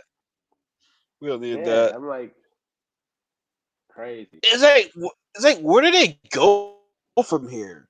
Because it's already confirmed. They're already making the second one. It's already confirmed. But like, Johnny Cage, what man. can you do better? Like, who are they gonna listen to? are they gonna be stubborn by what the true fans say about this, or are they gonna go by hey, let's listen to the fans and get what they want? Which we know that's not gonna happen. Like it's very rare for a director to look at what fans want, but like, where do they go here? Because like I'm assuming the second one's gonna be mainly about the tournament. But are they gonna have Cole fight Shang Tsung? Because like I said, he did not leave a good impression on me. I said to him, bro, I don't even care. Because like I said, I want to give you a chance, but bro, I don't care. So they're gonna I have want Cole Cole to against die in the tournament. Shang I want him to die in the tournament. Nah, the Grandpa did, Scorpion won't let that happen. Grandpa Scorpion won't let Dude, that the happen. more like, I'm not trying to like come off ungrateful, and I feel like this, it almost guilts you into feeling like you are being ungrateful because it's like, as an MK fan, you're happy that, you know, this got greenlit and, you know, we got some new MK content. But bro, like, Yeah. the more we talk about this and like, and I look at it in retrospect, this shit is disrespectful. This shit is disrespectful, bro. It's like a cash grab. You know? Like, bro, you know what this feels like? It almost bro, and this kills me to say this. Michael Bay probably could have done a better job than this. Oh my god. And he's the childhood killer. He Them probably could have done a better job than this. Were amazing. Nah, them first 3 Transformers were amazing. Everything after that was ass. Everything after that was ass. After Dark of the Moon, ass. Everything ass. That whole Mark Wahlberg, that whole, man, that shit can kiss my ass. No. That was goofy. That was goofy. Not my Transformers. Yeah, the shot of the Buffalo was Yeah, like Michael Bay would have done a better job than this. And he's about explosives. So he'll say be like exploded Shaolin monks or whatever like that. Explosion. But he could have done a better job than this. Dude, Zack Snyder would have done a better job than this. Zack Snyder. Oh, absolutely. And the reason with Justice League? Absolutely. Absolutely. What are you about to say, Jabbar? Yeah, but you were saying that, like, I was wondering what they cut out. You know, they must have cut out like super important parts of it. You know. Yeah, I'm thinking the same thing. Like them cut. They had to cut something before that Netherrealm walking, that outward walking scene, because that shit is still like, bro, why were they dirty? I'm not gonna let that go. Why were they dirty? Nope. Why was Shang Tsung, who had been flawless the entire film, why were they dirty at that time during Outworld? What did they just do? What are they digging for? Yeah. For real. Yeah. That shit served no purpose, bro. Mm-hmm. Why is Sub-Zero immortal? It just really was just a mess, man. Like, oh man, I don't know what to expect in the second one. It's on you, Netherrealm. Like, it's on you right now because, like I said, I feel like Emmett said this was just disrespectful. Like, Netherrealm didn't have shit to do with that. Oh, Netherrealm had nothing to do with it, so they have any input on this? Bro, like I said, Ed Boon and John Tobias, like I said, they've been really reserved and pretty selective on the things that they said, and they haven't even said much up until recently with the release about anything in regards to this, for real. And they're really trying to, you know, like pull their punches and, you know, pretty much mince words for the sake of the franchise. They know this is, all the actors signed on for four more films. Or 4 films altogether. Yeah. Either 4 more or 4 films altogether. So, yes, we know that this is supposed to be a franchise. This is supposed to grow. But, like, now I'm scared because the involvement of Cole Young, like, I know I'm going to be pissed again. Why are you here? Why are you here? Why are you here? Yeah, he's such a like a Hollywood character that they just threw in. You don't know how Hollywood likes to get involved with these type of movies. You don't really need a character to guide us. Like, we don't need that. Yeah, like, we have Johnny Cage, you know what I'm saying? We have, but like they already I feel like they almost dehumanized Liu Kang. Like we had such a humanized Liu Kang in the first one, Liu Kang was who the man. his stakes were real. You know what I mean? Yeah. And he was humble. He wanted to fight. You know what I mean? This guy is just like this pompous. Oh, you have much to learn. I will show you the way. Oh, Master Raiden, grasshopper, wax on, wax off. Egoro, my brother. Kung Lao, like, Kung bro, Lao was cooler. he watched Kung Lao get like he didn't do shit. That's not Liu Kang. Yeah. Liu Kang put hands Kung and Lao feet was on Shang cooler. Tsung. Like I said, Like Kung what? Lao was cooler, and Kung Lao was supposed to be following Liu Kang. Fact. Like it seemed like Kung Lao knew what he was doing. Yeah. And then to kill him off like that I was pissed that they killed Kung Lao like that. Did he do a bicycle kick at all? Barely. He did, And, but like, he never heard the sound. We never heard the sound. Yeah. He did the animality with the dragon too, which is cool. But like the whole thing was Liu Kang is the fiery one. That's why his arcana is the way it is. He's the and Kung Lao's supposed to be the more tempered one. Bro, Kung Lao talked the most shit. Kung Lao was talking heavy. Kung Lao is a shit talker. He's cocky in the video games though. He's cocky. Yeah, but he's more tempered. He's more tempered and focused. That's not cocky. He's letting you know, nigga, I'm going to whoop your ass. Like I'm going to whoop your ass. That confidence leads. It goes hand in hand with his temperament. You feel what I'm saying? That's why he's able to stay so poised. We've seen Liu Kang be frustrated and be enraged. You feel what I'm saying? We've seen Raiden lose his temper before Kung Lao. Oh yeah, yeah. That was funny. That's true. Yeah. Yeah. So it's like funny. they just, I don't know, dude. Like I'm just scared because like they murdered Kung Lao and it was just like, okay, that's out the door. I don't know. I really don't have much to expect from Liu Kang because I was highly disappointed. This Cole Young character is just going to keep making me more mad and more mad because it's like, bro, you're not even like you're not a part of the team, yo. Yeah, like Scorpion actually has a son in the game who's trained by Kenshi. Knuckles, you know his name? I forget his name. What's his name? Who's Scorpion's son's name? Takeda. What are you talking about, Takeda? That's his son, though? I think Takeda. Yeah. No, Takeda. No. Takeda is Kenshi's son, but he was trained by Scorpion. I thought that was. Oh, yeah, you're right. I thought that was Scorpion's son, but yeah, you're right. Yeah, you feel what I'm saying? Like, there's so much world building. Like, because Scorpion, after, you know what I'm saying, after his blood comes down a little bit, he you know what I'm saying? He deals with life as a hellspawn, but he's still not taking no shit. You feel me? He wasn't like a loose cannon without a purpose. He was a wild card at first, but then he had purpose. He was always a wild card with purpose. And then, like, for some reason, they thought that Scorpion's story wasn't good enough. Like, they needed another character. Like, Scorpion's story is, like, more than enough. But they added Cole for some reason. It's like, why? I don't know. And like I said, I want to give him a chance, but like it's like, okay, what would he have to do? Which I don't think it's gonna happen. But like, is there any way that he can win you over in the second one? Like, what would he have to do to win fans over? Besides dying. So, Jamar, you go first. Besides dying, man. Yeah, I know y'all would say that. What can Cole do, right? That was the question. What can Cole do? I mean, he doesn't even fit in with like the new characters that they're trying to. I mean, the next movie they're gonna show Shao Kahn, probably Katana, Johnny Cage. Like he doesn't even mix with them either. Like he just doesn't fit. I don't does not. You know, like he doesn't. Like he doesn't. It's bizarre. So you don't have an answer for that. Yeah, it's difficult, man. I don't know. I don't know either.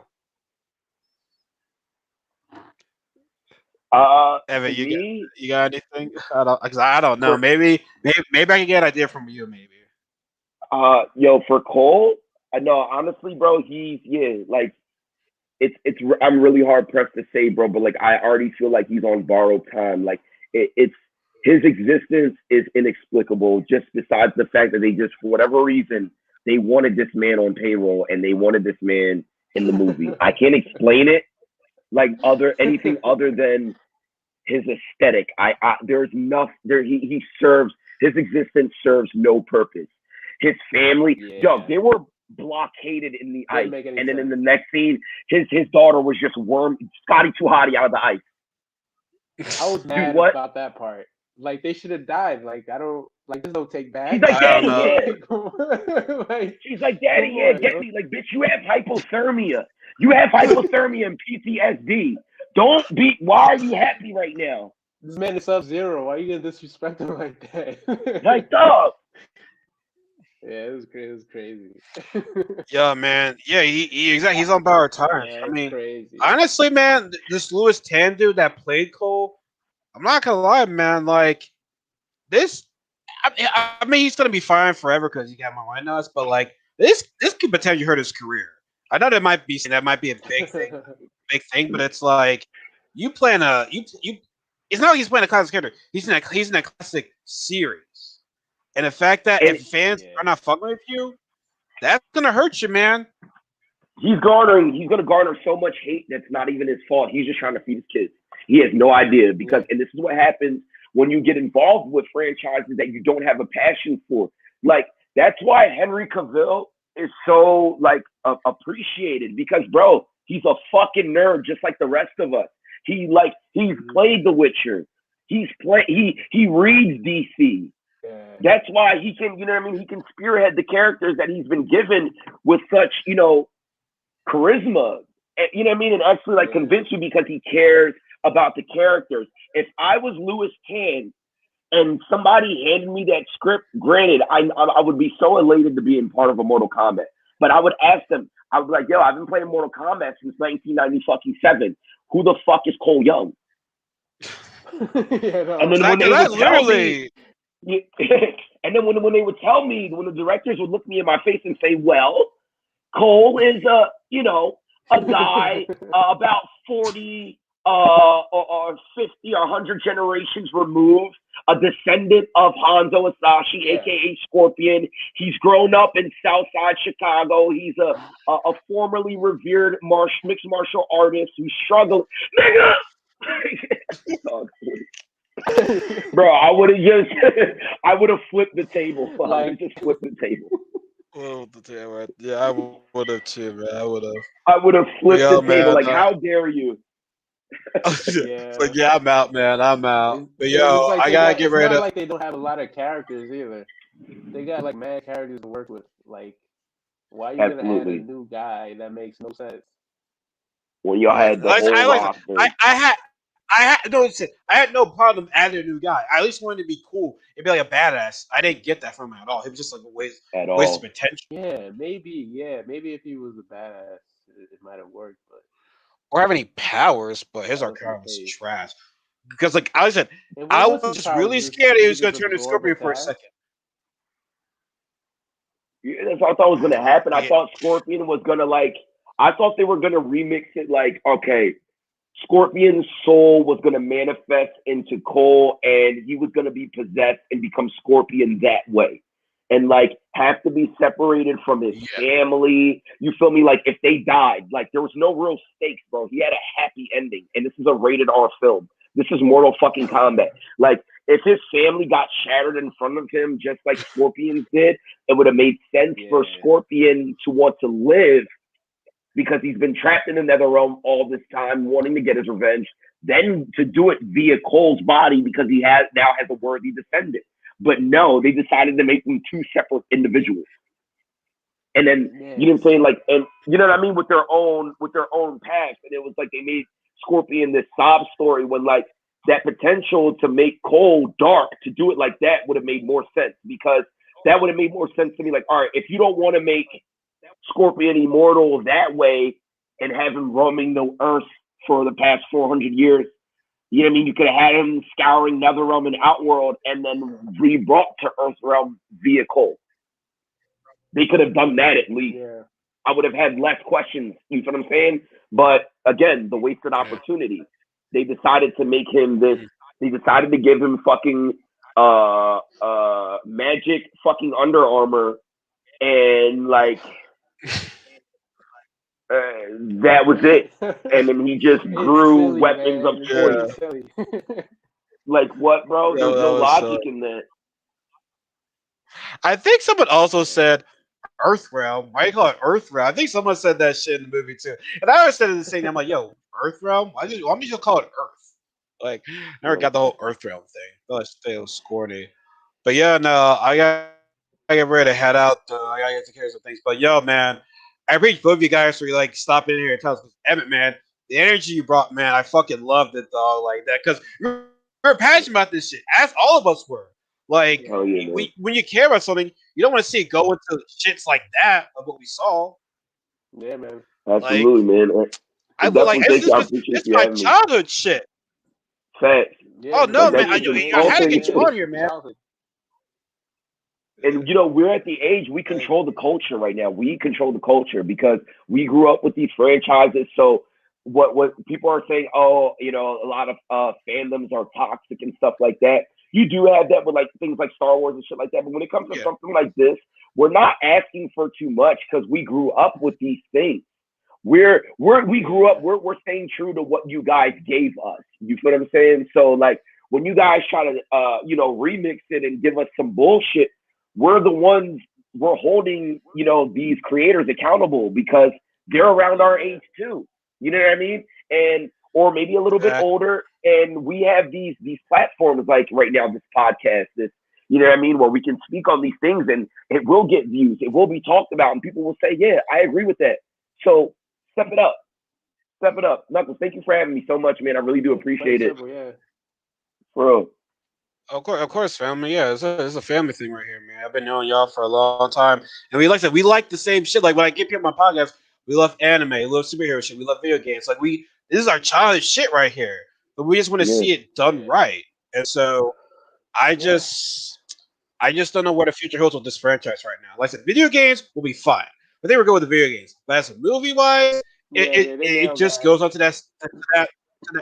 Yeah, it's like it's like it's something that happens every year. Video game movies don't do well. And I wanted us to get away from that so bad with this movie, but it continues to go down that path. Yeah, like in anything, these video games nowadays, a little closing statement here. These video games nowadays, if anything, like I just had my second replay of Jedi Fallen Order. And while I'm playing it, my friend was just watching me play it and he's like, bro, this shit looks like a fucking movie. And that's what these games are. Essentially, nowadays, they are interactive films. That's what they are. They are interactive films. So there's a lot of world building, a lot of lore building in these franchises. And when that like kind of gets like tossed out the door, all of these video game renditions, they suffer from it. And it's like you can still make these things practical and into the real world without losing the mysticism. And Mortal Kombat has been one of those things to have done that successfully. And I just can't for the life of me understand the flack that the first film is getting because it did that successfully. It translated into the real world successfully, even with all the liberties that they took. It translated into the real world successfully in the year 1994. So in the year 2021, my expectations are going to be a little bit high. I'm going to want to, you know what I'm saying? And for the things that the Netflix material that we get, dude, look at what Disney Plus is doing right now with The Mandalorian and WandaVision and the Winter Soldier and Falcon. Like, it's like, holy shit, they're giving so much depth and nuance. You feel me? Over, a few hours. Right. We can do that with Mortal Kombat. Like that, all of that material is there. If they would have just studied the Deadly Alliance, Armageddon, you know what I'm saying? If they would have studied that trilogy, if they would have studied MK9, MKX, you know what I'm saying? They would have been all right. They would have been all right for this film. But they decided to focus on Cole Young. Yeah. Exactly. Jabari, you got any last closing statements? It's been pretty much covered. I mean, I'm still hopeful, you know, for the next movie. Unfortunately, my hopes aren't too high, but you know, let's see what happens. We'll see, man. Yeah, yeah. We'll see, man. Well, thank to Well, everyone that joined us live or that will watch us after it's done being recorded. I want to appreciate you guys for for listening to us because, like I said, we are passionate about our childhood stuff. We just want to see go in the right direction. And while you're here, be sure to subscribe because my whole goal is to get to 500 subscribers by the end of this year. And when you subscribe, you get video games, you get movie discussions, you get anime. Like, it's a family right here, man. Like I said, if you love that pop culture shit, you come to the right place. And be sure to see all my friends. It's not gonna be just me. It's me and my friends, my family. Like I said, it's a team thing, not just me. It's everybody here. So everybody puts in the work. I want to see everyone succeed. So everybody, thank you guys for tuning in, and you'll see you guys next time. Be safe. peace. Peace. Damn.